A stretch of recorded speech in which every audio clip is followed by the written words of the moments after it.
ಘಟನೆಗಳಾಗ್ತಾಯಿದ್ದಾವೆ. ಇದಕ್ಕೆ ಲೋಕಲ್ ರಾಜಕಾರಣವೂ ಕಾರಣ. ಈ ದಿಶೆಯಲ್ಲಿ ಸ್ವಯಂ ನಿರ್ಧಾರ ತೊಗೊಂಡು ನೀವು ಅವ್ರ ಮೇಲೆ ಕ್ರಮ ತಗೋಬೇಕು ಅನ್ನುವಂಥ ಮಾತು. ಜೊತೆಗೆ ನೀವು ಆಡಿದಂಗೆ ಮಾಡಬೇಕು ಕೆಲಸ, ನುಡಿದಂತೆ ನಡೆಯುವ ಸರ್ಕಾರ ಅನ್ನಬೇಕು. ಅಲ್ಲಿ ಹಸ್ತಕ್ಷೇಪ ಮಾಡಿ ಪೊಲೀಸರನ್ನ ಪಾಪ ವೀಕ್ ಮಾಡುವಂಥ ಕೆಲಸ ಮಾಡಲಿಕ್ಕೆ ಹೋಗ್ಕೊಡೋದು ಅನ್ನೋದು ಈ ಸಂದರ್ಭದಲ್ಲಿ ಹೇಳಬೇಕಾಗ್ತದೆ.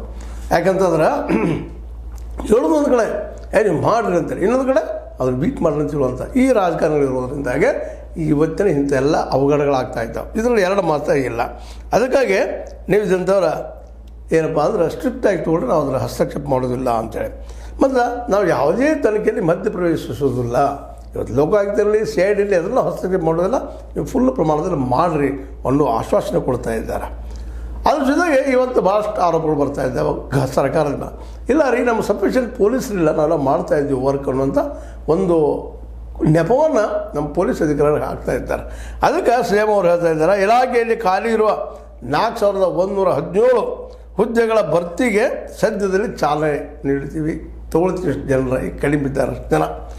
ಪೊಲೀಸ್ ಇಲಾಖೆ ಬೇಡಿಕೆಗಳಲ್ಲಿ ಬಹುತೇಕ ಈಡೇರಿಸಿ ಸಾಕಷ್ಟು ಅನುದಾನ ಒದಗಿಸಲಾಗಿದೆ. ಈಗಾಗಲೇ ಇದನ್ನೂ ತುಂಬಿಕೊಳ್ತೀವಿ, ಜೊತೆಗೆ ಸಾಕಷ್ಟು ಅನುದಾನ ಕೊಡ್ತೀವಿ, ನಿಮಗೆ ನೀವು ಕೆಲಸ ಮಾಡಬೇಕು, ಕೊಂಡ್ರೆ ಬೇಡ ನಮಗೆ ಅನ್ನುವಂಥ ಮಾತನ್ನು ಹೇಳ್ತಾ ಇದ್ದಾರೆ. ಅದೇ ಕಾಲಕ್ಕೆ ಕಾಲ್ತುಳ ಸಮಯದಲ್ಲಿ ಗುಪ್ತಚರ ಇಲಾಖೆ ನಮಗೆ ಸರಿಯಾದ ಮಾಹಿತಿ ಕೊಡಲಾರ್ದಕ್ಕಾಗಿ ಈ ಘಟನೆ ಆಯಿತು ಅಂತೇಳಿ ಗುಪ್ತಚರ